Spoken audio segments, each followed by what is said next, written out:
Assalamualaikum warahmatullahi wabarakatuh. Alhamdulillahi rabbil alamin. Wassalatu wassalamu ala asyrafil anbiya'i wal mursalin. Habibina maulana Muhammadin wa ala alihi wa sahbihi ajma'in.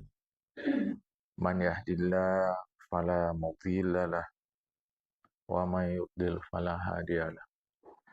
Qala al-musannif rahimallahu ta'ala wa nafa'ana bi'ulumihi fid dharain. Amin. Summa qala wa in tafarraghta min nafsika wa tathhiriha wa qadarta ala tarki dhahiril ismi wa batini wa sara dhalika daydan laka wa adatan mutayassiratan fika wa ma ba'da dhalika minka fashtaghil bi furudil kifayati wa ra'i tadrija fiha. Apabila engkau selesai mengurus dirimu dan membersihkannya, dan kau sanggup meninggalkan dosa-dosa baik yang zahir maupun yang batin. Padahal itu sudah menjadi kebiasaanmu sebagai satu kebiasaan yang mudah.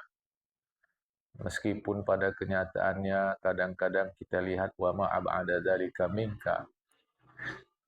Alangkah jauhnya hal itu kadang-kadang.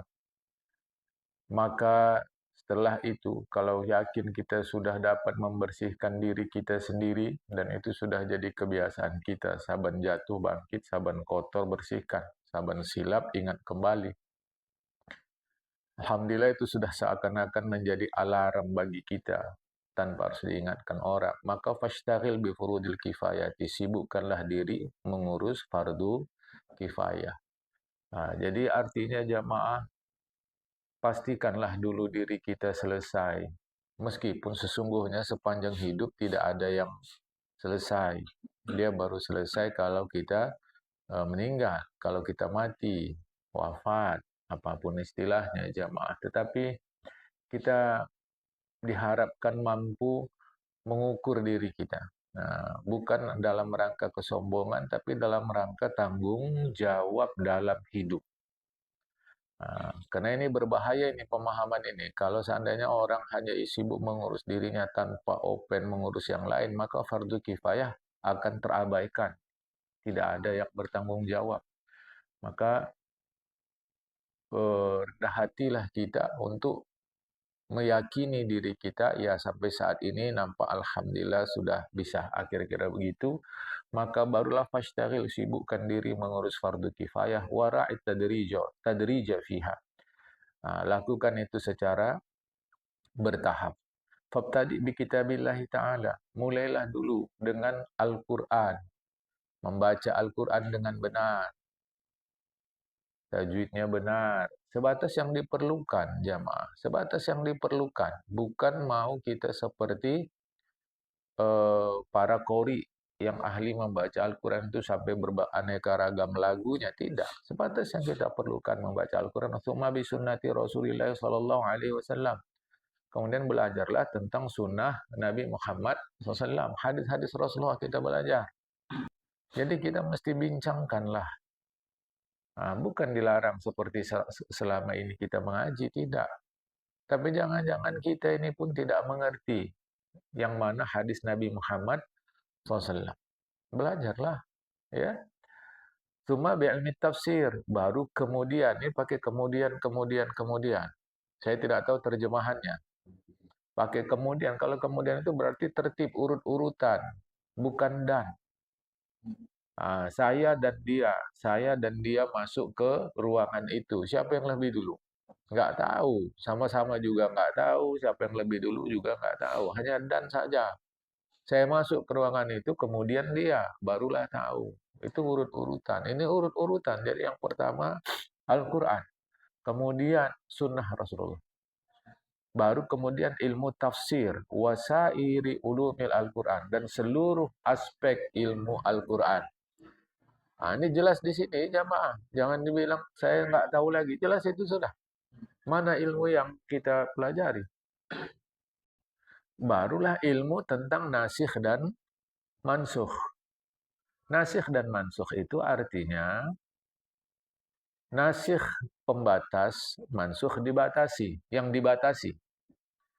Tetapi dalam penjelasan atau penerjemahan klasik dari guru-guru kita, nasikh penghapus, mansukh dihapus. Artinya ada dalam hukum agama Islam ini, dulu disuruh begini, belakangan itu tidak disuruh lagi. Dulu dilarang, belakangan tidak dilarang lagi. Itu ada di dalam ajaran agama kita. Tapi itu berlakunya selama Rasulullah masih hidup. Karena yang menjelaskan adalah Rasulullah. Nah, mestilah tahu. Tetapi itu kan maka disebut tadi kemudian. Nah, kita yang tidak perlu di situ tak usah bincang. Ini ilmu yang cukup dalam, jamaah. Ya.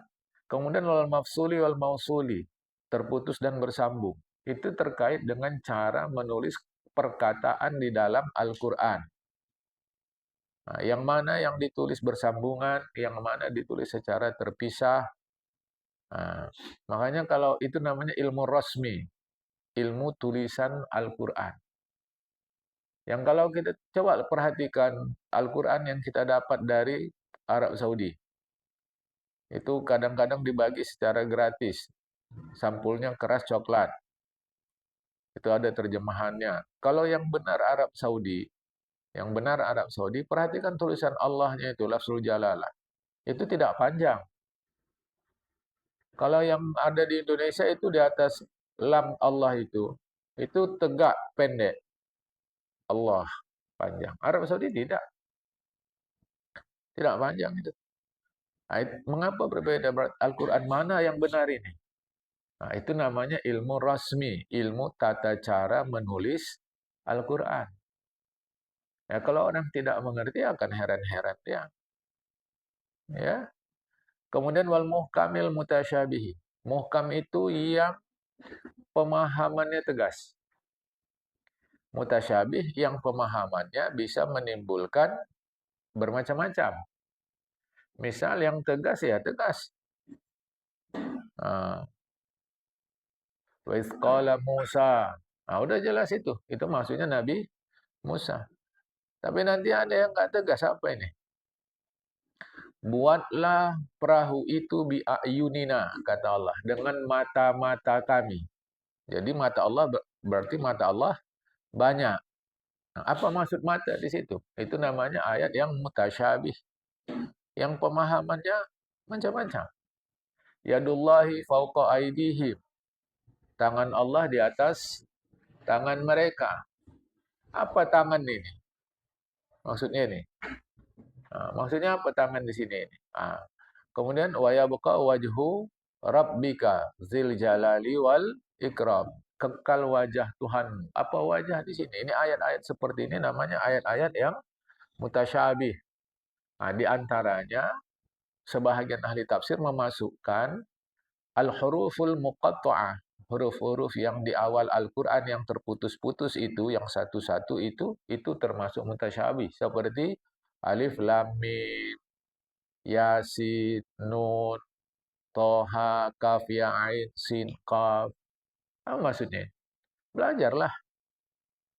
Nah, jadi kalau tidak tahu, belajar. Nah, kalau rasa tidak mampu untuk apa seperti itu, sudah. Tahan diri, terus-menerus memperbaiki diri. Wa kadzalika fi sunnati, begitu juga sunnah Nabi Muhammad SAW. Belajar jamaah, jangan tak belajar. Sebatas yang kita perlukan. Syumastakhil bil furu'i, barulah kemudian. Jadi jangan nanti kita apa agama ini mana yang saya pelajari. Jangan lagi begitu. Ini sudah dijelaskan. Kemudian barulah belajar tentang furu' yang cabang. Apa yang dimaksud ilmu furu'? Wahwa ilmu mazhabi min ilmil fiqhi dunal khilafi. Yang dimaksud ilmu furu' adalah ilmu terkait mazhab fikih. Bukan khilafiyah dulu, jangan khilafiyah dulu. Tadi kan Al-Quran, sunnah, baru furu'. Tentang fikih secara mazhab. Kita pelajari. Summa bi usulul fiqhi. Kemudian terkait ilmu usul fikih. Ilmu usul fikih ini ilmu yang mempelajari cara mengeluarkan hukum dari dalil. Ini dalilnya. Apa hukum yang terkandung di dalam dalil itu? Itu belajar dalam ilmu usul fikih. Itu diajarkan jamaah ya. Di dalam ilmu usul fikih itu diajarkan. Oh, ini dalilnya. Belum tentu Al-Quran atau hadis yang dia sampaikan itu menjadi dalil bagi sesuatu yang sedang diperbincangkan. Belum tentu. Ini disuruh Allah Ta'ala. Disuruh belum tentu maknanya perintah. Belum tentu. Ini maksudnya apa nih? Suruhan Allah Ta'ala ini maksudnya apa? Itu mesti kita pelajari di dalam ilmu usul fikih. Tapi bagi kita itu kan tidak perlu. Makanya tadi, kita perlu sadar diri sebenarnya saya harus yang mana. Ya, ini luas sekali. Wa hakadha ila baqiyatul ulumi ala ma yattasilul umur. Begitulah seluruh ilmu sesuai dengan luasnya umur kita. Seberapa luas? Wa yusaidu fil waktu. Itu ya lihat waktulah. Waktu cukup belajar. Waktu tak cukup apa yang perlu saat itu. Tetapi lihat, wala tastaghrib umuraka fi fannin wahidin minha taliban listiqsai. Jangan habiskan umurmu dalam satu bidang karena ingin memperdalamnya. Fainal ilma katsirun wal umura qasirun. Ilmu ini banyak kali nggak ada habis-habisnya. Sedangkan umur kita terbatas, pendek. Wa hadhil ulumu alatun muqaddimatun. Sedangkan ilmu-ilmu itu semua adalah alat dan pengantar. Alat dan pengantar. Macam kita saat ini secara umum yang wajib dipelajari, tidak boleh tidak tahu apa saja yang terkait dengan solat. Apa saja, paket. Dari mulai bersuci. Bersuci itu ada 4. Bersuci dari najis, wudu, mandi hadas besar, dan tayamum. Jadi sucikan diri dari najis, berwudu, mandi hadas besar. Berwudu ini kaitannya dengan hadas kecil. Kemudian tayamum. Tayamum pun tidak perlu semua kita pelajari. Barulah solat. Sunat sebelum solat. Apa? Sunat-sunat dalam solat. Syarat sah solat. Syarat wajib solat. Yang membatalkan solat. Makruh dalam solat. Dan rukun-rukun solat. Itu penting. Saat ini. Barulah nanti yang kurang penting dari itu. Bukan berarti kurang penting. Jangan salah. Kita bandingkan dengan solat. Maksudnya adalah puasa. Karena puasa itu sekali setahun. Zakat, tengok siapa? Tengok siapa zakat. Kalau zakat fitrah, ya umum. Sebatas itu. Zakat harta tak perlu kecuali bagi orang yang punya harta. Mengajilah tentang zakat harta. Zakat kambing, zakat harta kambing, zakat harta sapi, zakat harta domba, dan lembu, itu kurang penting. Jangan salah paham. Berarti zakat harta tidak bukan maksudnya dalam kaitan kenyataan kita. Siapa di antara kita yang melihara kambing? Oh, saya melihara paling 5, 4, 6 ekor. Oke, kan zakat kambing itu mesti 40 ekor. Dengan syarat-syaratnya. Maka yang peternak kambing perlulah belajar tentang zakat. Tapi semua kita ini tak perlulah belajar itu, menghabiskan waktu. Seterusnya begitu, jamaah. Kecuali tadilah, kalau dia memang mau ahli di satu bidang itu, belajar. Bagi kita ini nggak bisa tidak. Solat dengan paketnya.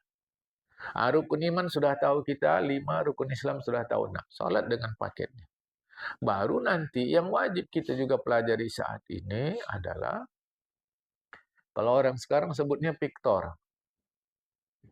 Pikiran kotor.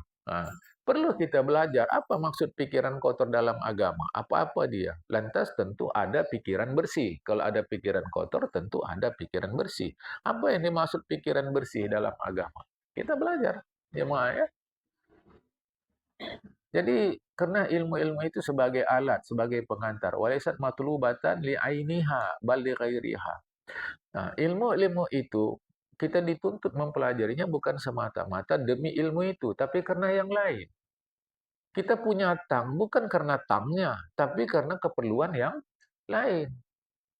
Jadi kalau orang punya tang lantas membangga-banggakan tangnya, sementara dia nggak perlu tang untuk apa? Jadi bukan alatnya itu, tetapi penggunaannya. Jamaah. Ini mau hati-hati. Wa kullu ma yutlabu li ghairi fala yanbaghi an yunsa fihi al-matlub wa istaksaru minhu. Maka setiap apa saja yang dituntut untuk yang lain, kita cari dia, kita arti dituntut ini mencari maksudnya.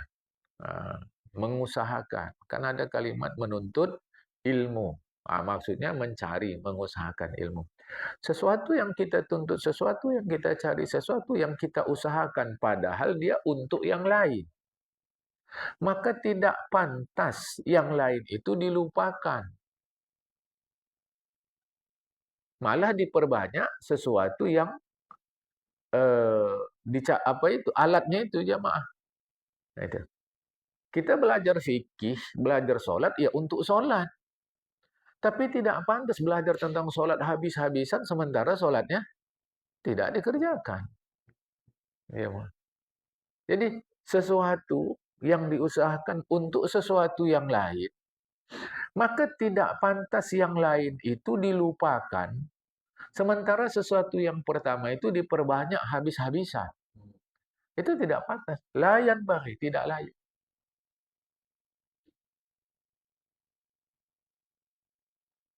Kita hebat mempelajari tentang tentang ilmu tentang memperbaiki kereta. Kita pelajari, bukan tidak. Kita pelajari. Tetapi kita sendiri setelah itu niatnya mau jualan sarapan. Lah ini kan nggak cocok. Ekstrim sekali tidak cocoknya. Atau dia pelajari tentang memperbaiki kereta itu. Tapi tak pernah mau buka usaha memperbaiki kereta.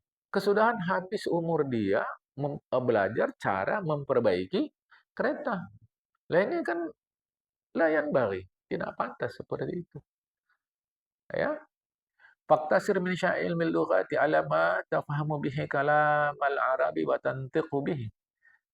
Cukupkanlah dari mempelajari ilmu bahasa sebatas yang perlu engkau fahami perkataan Arab dan mengucapkannya. Sebatas itu saja. Ya. Apa yang kita perlukan? Macam kita mungkin di Indonesia ini perlunya untuk membaca kitab. Sebatas itu. Tapi kan perlu untuk berbicara, iya perlu. Ya. Wa min gharibihi ala gharibil Quran wa gharibil hadis. Pelajarilah kosakata Al-Quran, kosakata hadis Nabi yang ganjil-ganjil. Ini apa ini? Itu perlu pelajari. Karena orang sendiri kalau tidak belajar, dia pun tidak mengerti Al-Quran itu. Tidak mengerti hadis itu. Tidak mengerti. Kalau dia tidak belajar, jamaah. Walau itu bahasa dia. Kita perlu. Wada'it ammuqa fihi. Tinggalkan pelajaran itu sampai memperdalam dia. Tinggalkan. Kecuali satu dua orang sebagai fardu kifayah itu perlu. Karena perlu kita penjaga Al-Quran. Jamaah. Perlu. Macam kita sekarang ini adalah kenyataannya. Kan tidak semua kita mengambil khusus menghafal Al-Quran. Kan hanya sebagian orang. Itu perlu. Jangan sempat tidak ada. Nah, jangan sempat tidak ada. Kalau semua mengambil itu, wah, nanti ilmu yang lain bagaimana? Kemudian, batasilah belajar nahu sebatas yang diperlukan dalam kaitannya dengan Al-Quran dan Sunnah. Karena dalam nahu itu pun luar biasa. Nahu ini jamaah ilmu mempelajari tata bahasa Arab. Tata bahasa Arab. Nah, saya pergi ke pasar. Nah, susunannya begitu. Saya pergi ke pasar. Menyusun perkataan itu, menyusunnya itu namanya ilmu nahu. Saya pergi bersama dia ke pasar. Saya dibawanya ke pasar. Dan seterusnya. Nah, itu namanya ilmu tata bahasa. Bahasa Indonesia pun ada itu. Subjek, predikat, objek, keterangan tempat, keterangan waktu, kata depan, kata dasar, kata tambahan, terus imbuhan, kata apa? Awalan, akhir. Itu namanya ilmu tata bahasa, tapi fokuskanlah kepada yang terkait dengan Al-Qur'an dan Sunnah. Ingat, fama min ilmin illa walahu ikhtisarun wa ikhtisadun wa istiqsaun. Setiap ilmu, tak ada lain. Ada sedikit, ada pertengahan, ada mendalam. Semuanya itu begitu, jamaah. Ada yang sedikit saja, sederhana saja, sedikit saja dia. Kalau mungkin bahasa kita yang minimal, yang sedang, dan yang mendalam. Setiap ilmu begitu. Nah, kata Imam Ghazali, wa nahnu nushiru ilaiha fil hadis wa tafsir al fiqh wal kalam liyattaqisa biha ghairaha. Kami mengisyaratkan yang sedikit, yang pertengahan, yang mendalam itu dalam ilmu hadis, ilmu tafsir, ilmu fiqh, ilmu tauhid. Selebihnya engkau kiaskanlah, engkau bandingkanlah, engkau ukurkanlah, ya. Lihat, فالاقتصار في التفسير ما يبلغ ضعف القرآن في المقدار كما صنف علي الواحد النيسابوري وهو الوجيز والاقتصاد ما يبلغ 3 أضعاف القرآن كما صنفه في من الواسط فيه فما وراء ذلك استقصاء مستغنى عنه ولا مرد له إلى انتهاء الأمور. Dalam kaitan ilmu tafsir, fal iktisad yang minimalnya adalah itu se yang ringkasnya adalah kalau kaitannya dengan ilmu tafsir adalah kita mempelajari kitab-kitab yang kira-kira setebal Al-Quran. Kira-kira begitu, jamaah. Sebatas itu. Makanya di seluruh pesantren di Indonesia itu, untuk belajar tafsir itu, diambil kitab yang paling dasar. Namanya Tafsir Jalalain.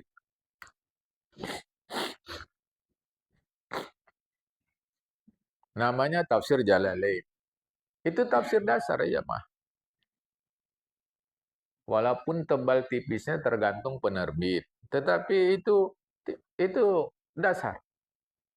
Makanya kalau kita belajar tafsir, mesti dasarnya tafsir Jalalain. Itu sudah diterjemahkan ke bahasa Indonesia. Kalau di sini Imam Ghazali mengisyaratkan kepada kitab Al-Wajiz, tulisan Syekh Ali Wahidi An-Naisaburi. Yang sedangnya itu 3 kali tebal Al-Quran. Itu disebutkannya di dalam kitab, disebutkan oleh disusun oleh Syekh Ali Wahidi An-Naisaburi juga, itu kitab Wasil. Adapun yang lebih daripada itu istiqsa'an. Istiqsa'un. Wa ma ra'adzalika istiqsa'un. Itu sudah termasuk memperdalam. Itu tak perlu sama kita. Karena tak akan ada selesainya sampai habis umur kita. Tak akan selesai jamaah. Tafsir itu ada sampai ratusan jilid. Ratusan jilid. Mana ada siap-siapnya jamaah yang dikasih Allah Ta'ala. Saya mau saja menjelaskan untuk kita belajar tafsir Jalalain. Ayo. Mau saja jamaah. Tapi kan masalahnya waktu kita terbatas. Kita hanya bertemu sebentar pada hari Ahad. Ini mau kita pelajari. Ya. Wa amal hadis, adapun ilmu hadis wal iktisaru fi tahsilu ma fi sahihain bi tashihin naskhatin ala rajulin khabirin bi ilmi matnil hadis. Adapun ilmu hadis cukuplah dia yang kita pelajari dalam 2 kitab sahih, Imam Bukhari, Imam Muslim. Tapi kan kita tak pernah tahu hadis seperti itu. Paling-paling tahu kita hadis Arba'in Imam Nawawi. Paling-paling. Perlulah belajar hadis Imam Bukhari, Imam Muslim. Berapa jilid tergantung penerbit. Ya. Dengan kitab yang sudah valid bitashihi nuskhatin. Kitab yang sudah valid, yang itu validasinya, pengesahannya di tangan seorang yang ahli dalam ilmu hadis. Apalagi sekarang ini banyak terjadi penyelewengan terhadap kitab para ulama. Kitab itu diselewengkan, ada yang dihapus, ada yang macam-macam.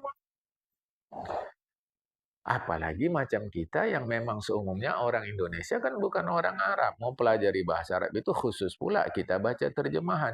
Terjemahan pun pula banyak sekali jemaah masalahnya di terjemahan. Okelah penerjemahnya jujur, tetap saja ada masalah. Karena kalau sudah menerjemahkan, kalau sudah diterjemahkan, selalu tidak bisa pas seperti bahasa aslinya. Jadi itu kalau penerjemahnya jujur. Kalau penerjemahnya tidak jujur, sudah diselewengkan. Sudah dibuang. Yang mestinya ada dibuang. Jamaah. Yang mestinya ada dibuang. Disebutkan di dalam kitab Imam Ghazali, rojulin khabirin. Di tangan seorang yang ahli. Ya, di terjemahan disebut ahli. Ahli dalam bidang ilmu hadis. Bahasa Arabnya, bahasa Indonesia ahli itu berasal dari bahasa Arab. Ahli, ahli bait, ahli itu bahasa Arab. Artinya pemilik sesuatu.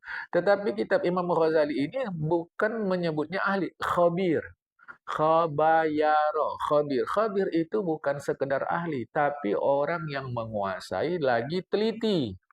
Macam mana menerjemahkannya ke bahasa kita? Jadi oleh penerjemah digunakan kata-kata ahli. Nah, di situ yang di satu terjemahan Ustaz Tengku Ismail Yaakob itu diterjemahkan menjadi orang yang berilmu, orang yang berilmu. Ya, Imam Ghazali memakai kata-kata khabir. Khabir itu memang orang yang ya teliti menguasai ilmu hadis. Jadi mesti kita tahu matan. Matan itu artinya kata-kata, jamaah. Jadi kalau kita belajar agama, itu ada 3 tingkatan kitab. Nah, saya mau terangkan dulu sedikit. Ada 3 tingkatan kitab. Satu, kitab dasar. Itu namanya matan. Kitab dasar. Baru nanti namanya uraian. Nah, uraian itu namanya syarah. Barulah nanti catatan-catatan kecil terhadap syarah itu, yang mana yang harus diperjelas. Namanya hasyiah. Syarah ini pun ada tingkatan-tingkatan pula. Jamaah. Itu tidak sembarangan. Makanya dulu macam di Sumatera, kitab fikih dasar anak-anak madrasah itu namanya matan takrib. Baru matan takrib itu diuraikan. Nama uraiannya Fathul Qorib. Yang Fathul Qorib ini itu diberi lagi catatan-catatan. Namanya Al-Bajuri. Kadang disebut Baijuri.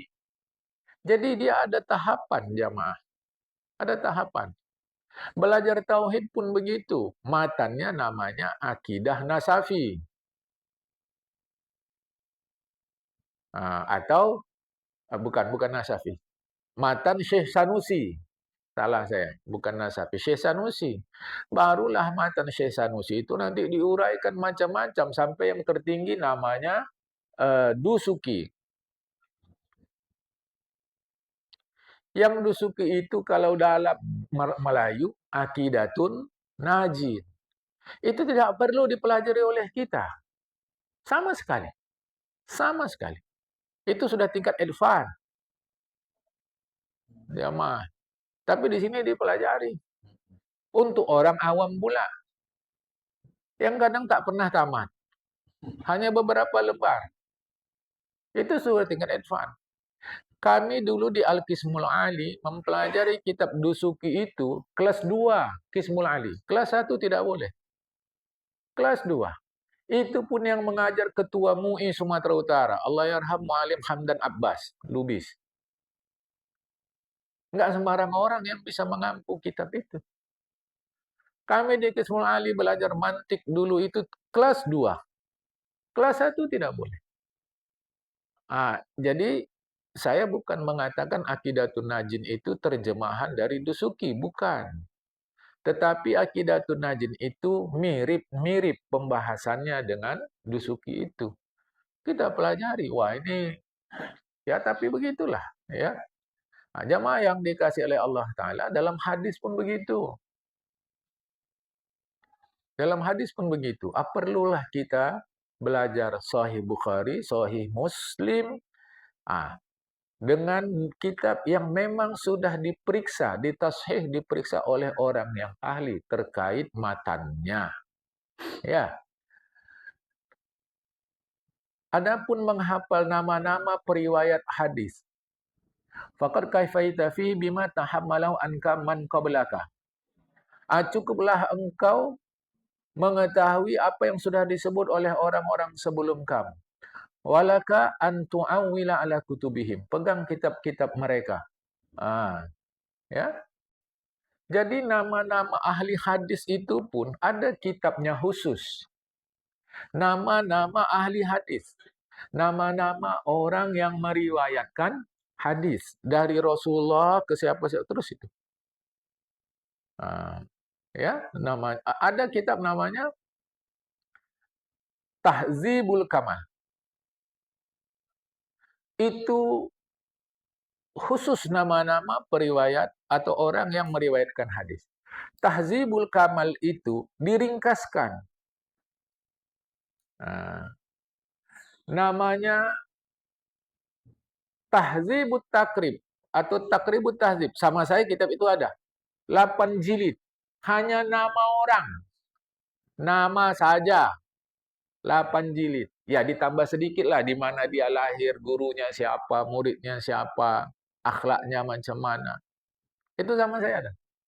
Takribut Tahzib. Takribut Tahzib disingkat lagi untuk mengambil nama-nama yang famous, yang terkenal saja. Takribut Tahzib. Jadi Tahzibul Kamal, Takribut Tahzib. Disingkat lagi. Tahzibut Tahzib itu 2 jilid. Nama orang saja. Nama beliau ini Ustaz Yunus atau Syekh Yunus?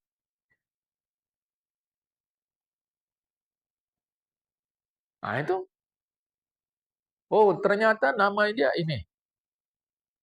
Ada juga orang yang namanya Syekh Yunus. Sebenarnya Yunus atau Yunas?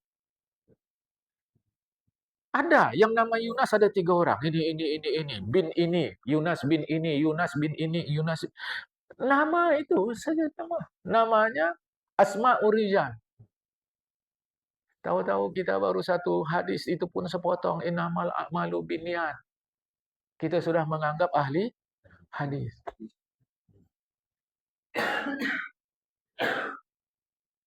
Itu maka kalau yang bertamu ke rumah saya selalu menunjukkan kitab-kitab itu. Supaya sadar kita begitu luas pengetahuan di dalam agama kita. Tapi aku nggak ngerti Pak, kitab nggak apa-apa, saya tunjukkan saja. Kalau kita datang ke rumah saya mau, saya tunjukkan ini. Supaya kita faham. Ya, jadi macam nama-nama ini pun cukup apa yang sudah disebutkan oleh ulama yang tempo dulu, bukan terlarang. Karena supaya kita mengerti prioritas. Prioritas. Daerah kita ini namanya apa? Titipapan atau apa nih? Simpang Dobi itu yang mana? Jadi ini mana? Apa namanya?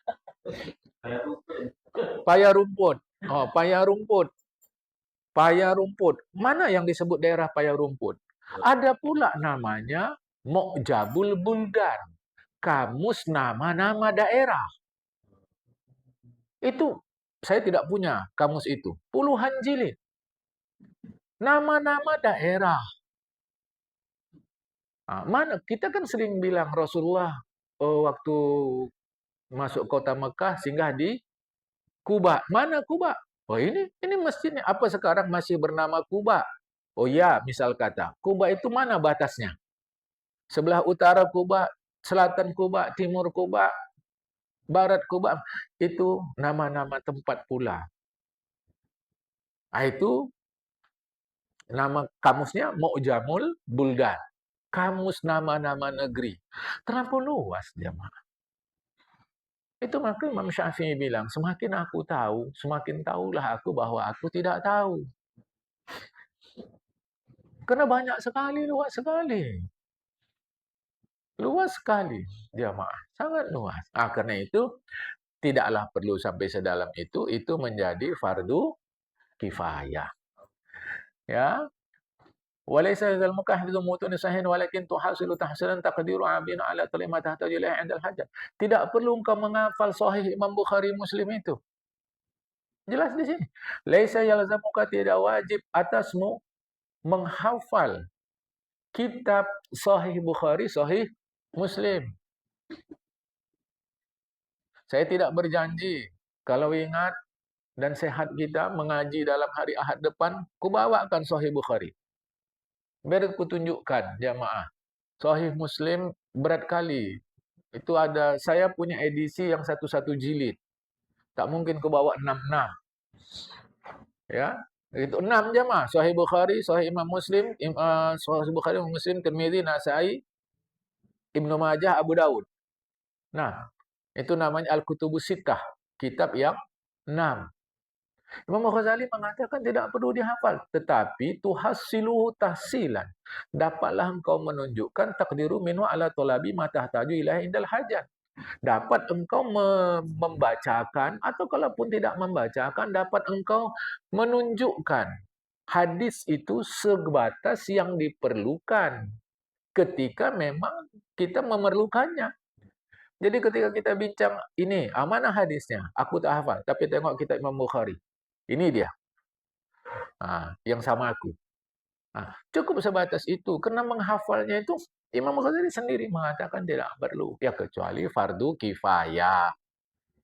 Fardu kifayah. Jamaah. Terlampau luas. Yang saya punya itu edisi 1 jilid. Karena yang edisi banyak jilid, banyak mengambil tempat. Saya beli edisi yang 1 jilid. Jamaah. Itu tulisannya kecil-kecil. Jadi maksud saya begini, itu maka saya berani sampaikan sama kita, mengajilah, tapi betul-betul mengajinya. Jangan sebatas ceramah saja. Bukan terlarang ceramah. Sama sekali tidak terlarang. Sama sekali tidak terlarang. Tapi kalau ceramah dia sifatnya umum.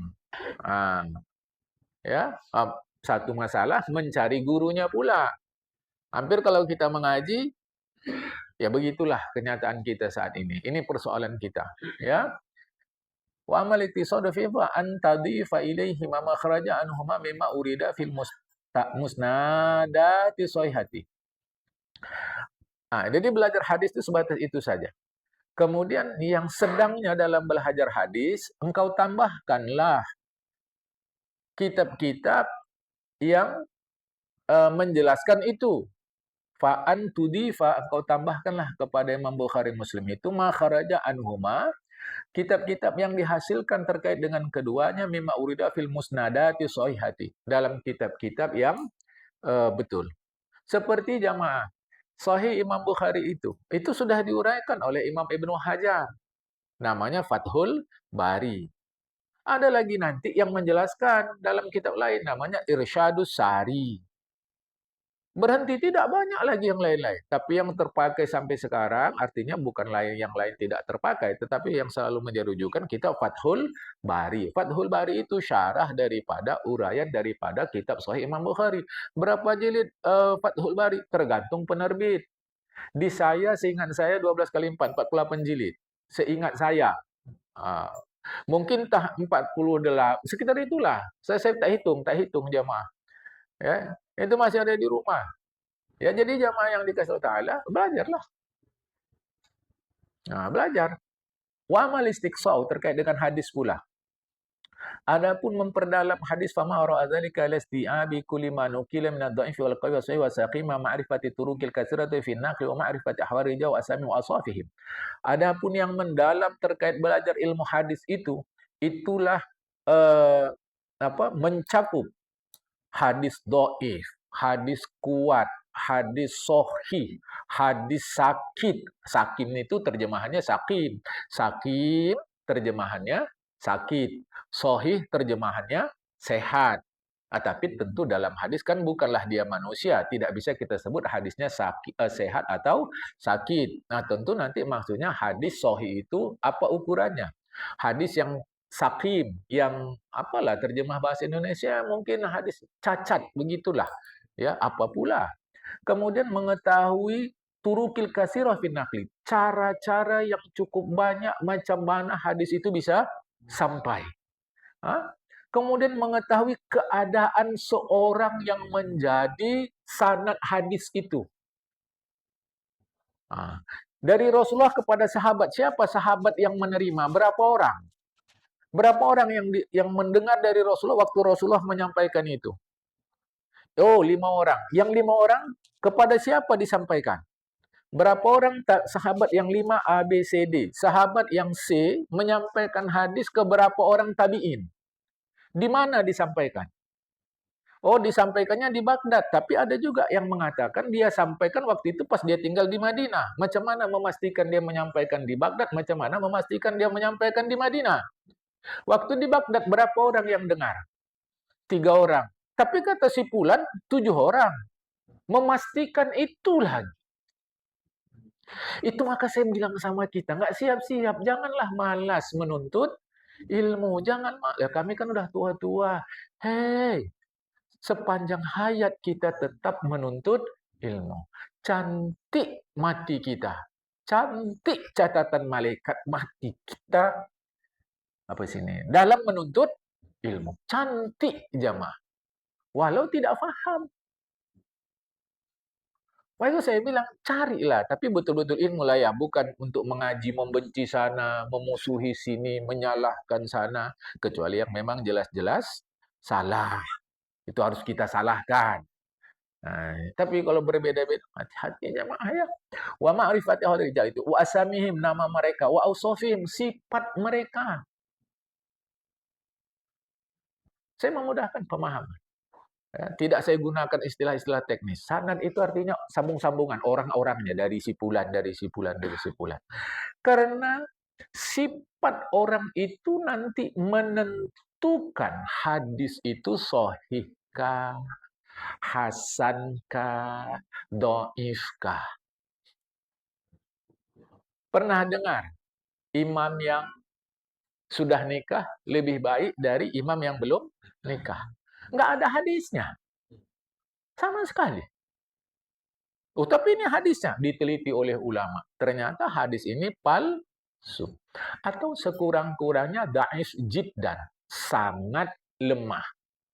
Statusnya mungkar. Mengapa? Karena ada sanadnya penipu.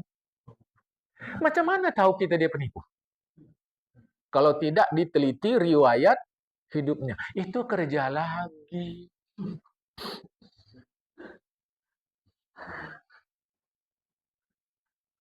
Tahu kita, Kepling kita masing-masing yang sudah meninggal, jangan yang hidup. Kalau yang hidup masih kemungkinan kita mengetahui keadaan dia. Nah, yang sudah meninggal Kepling kita, tahu betul kita macam mana sifatnya.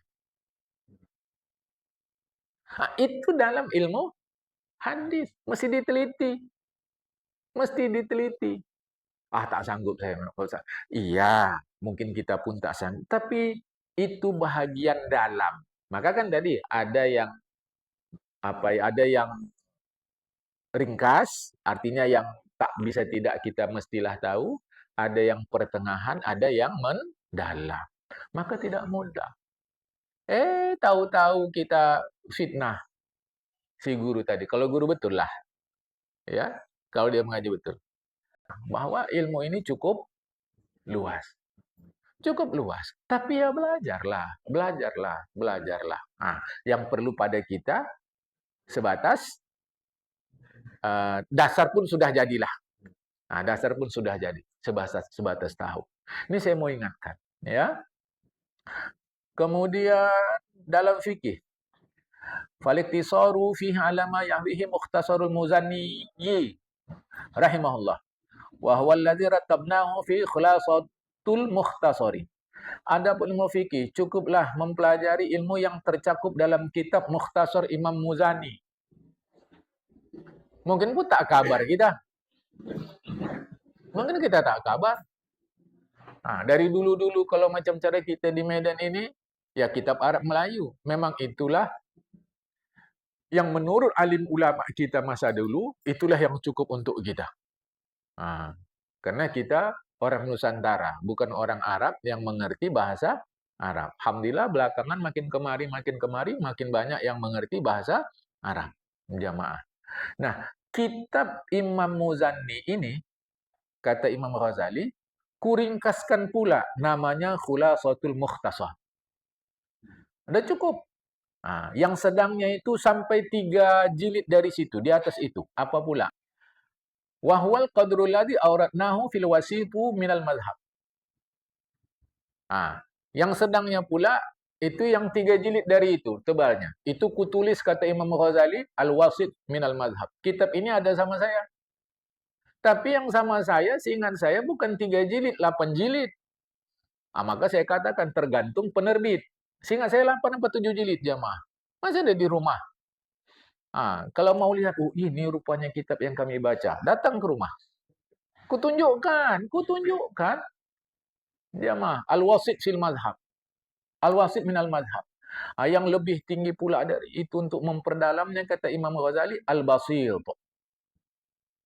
Jadi Mukhtasar Imam Muzanni, yang disebut Khulasatul Mukhtasar, barulah Al-Wasit minal madhab, Al-Basit pula.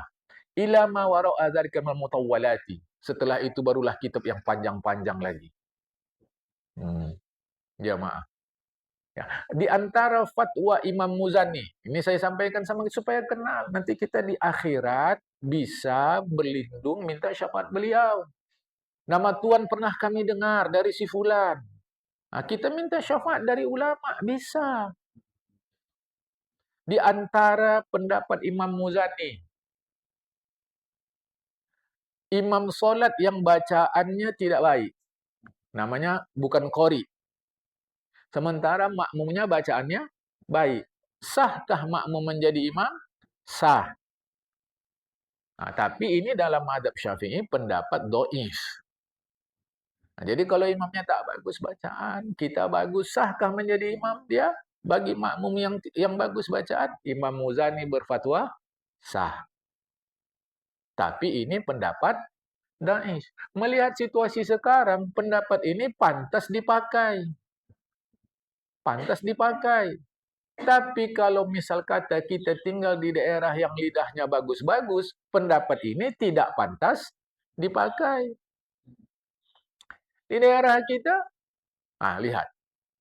Hampir rata sekarang ini, bukan hampir rata, tak bisa juga lah kita kata hampir rata, tapi tak jarang imam itu bacaannya tak bagus. Sementara makmum yang bagus tak mau jadi imam. Ini situasi. Kita mau sholat. Kita memang bacaan tak bagus. Kita tak bagus, maka kita pun tak mau. Si imam tadi, ya memang bacaannya tak bagus. Tapi siapa lagi yang mau jadi imam? Kalau semua tak mau, nanti tak terselenggara sholat berjamaah. Ada yang bagus tapi tidak mau maju. Majulah dia. Pada saat itu layak kita pakai pendapat Imam Muzani. Kepada kita yang sudah ngaji ini, diamlah mulut. Kalau tidak mau jadi imam, diam. Kita disuruh tak mau. Imam itu salah, kita gunjing. Saya sebenarnya bantu kita, menyelamatkan kita dari dosa ghibah. Tapi awak sampaikan begini, jamaahnya tersinggung. Usil kali dia ngurus kita. Jadi dialah kita, padahal saya membantu kita, menyelamatkan kita dari ghibah. Jadi nggak usah peduli awak. Bukan itu. Kau bagus bacaanmu. Bagus. Ke depan. Jadi imam. Aku nggak mau. Diam. Diam. Kita gunji. Kita dapat dosa. Lah saya masih tahu ini. Tiba-tiba ada jamaah yang tersinggung. Nyindir aku dia. Siapa begitu? Kita mana ada urusan begitu. Saya membantu menyelamatkan kita. Jamaah. kita membantu. Nah, itu di antara fatwa Imam Muzani. Ya. Nah, terkait akidah, saya rasa hari Ahad depan. Ya, terkait akidah. Sebab terkait akidah ini agak panjang. Maka nanti di dalam kitab ini Imam Ghazali cukup mengajarkan kita yakin saja Allah itu esa, kuasa, melihat, mendengar, dan seterusnya.